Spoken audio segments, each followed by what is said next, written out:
I just believe, frankly, in the sanctity and unique status of marriage between man and woman. I don't support defining marriage as anything but between one man and one woman. In my family, I believe that a marriage should be between a man and a woman. No offense to anybody out there, but that's how I was raised. Children do best when they come from a low-conflict home with a mother and a father. The whole gay community is trying to make this the new Civil Rights Act. It's not. It's not the same. Homosexual activity is so compelling for those who enjoy it. They are engaging in sexually aberrant behavior, a lifestyle of which participants ought to be ashamed. If you have sex with a dog, sex with a cow, that's evil. Heterosexuals do not eat poop. Homosexuals cannot reproduce, so they have to recruit. As the people of God, we never can accept the normalization of homosexual behavior. Said it was an abomination. Thou shalt not lie with mankind as with womankind. It is abomination. God hates fags. God hates fag enablers. Propagate fag agenda all over it, and you just lie to them to their faces. You cannot call yourself a conservative and embrace, support, endorse, approve of, sanction homosexual behavior.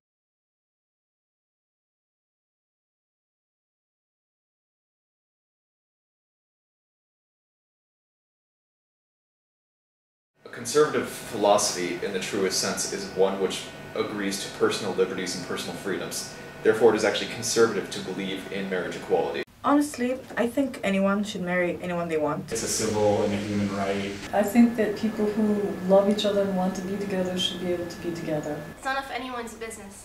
There are all sorts of material benefits that either private employers or the state provide to people who get married that are essentially being denied to gay couples. Look, if my partner is sick, do I have a say-so in their medical treatment? If we buy a home, do I have rights to the home and so forth? You know, can I do legally the things that I need to do to maintain, you know, the health and well-being of my partner, my property, and so forth? A straight couple who gets married and lives together for a certain number of years, even if they don't love each other and they get divorced after that, the ability to stay in the country together. But committed gay couples who've been married for years either have to choose to live separately, or one of the partners have to choose to live outside of the United States. That's what comes with a marriage. Why should people be denied that because of their sexual orientation? It's completely arbitrary and ridiculous to me. I think that children are raised best when they are loved and well cared for. If a child feels comfortable enough to go into a family that is not both a woman and a man, combines only two of the same sexes, it shouldn't be a problem for anyone else. I don't even think there needs to be a married couple involved for that to happen. I think if those people, the people we have in our life, are good, positive, creative, nurturing influences on us, that's the challenge. And so many children of, so-called regular, straight, heterosexual relationships don't even have that.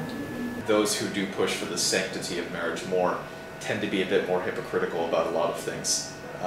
Their conservative values tend to be kind of taken for, they're taken and then they're changed into something else when it suits them best.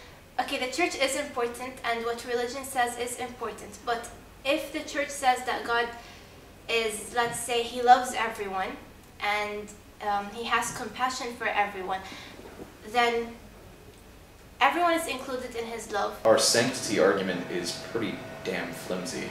It sucks, honestly. I don't really understand why that one is even made. People get married to trees in Holland. I mean, if a man wants to marry a tree, he can go for it, but if a man wants to marry a man, he can't go for it. Fuck that.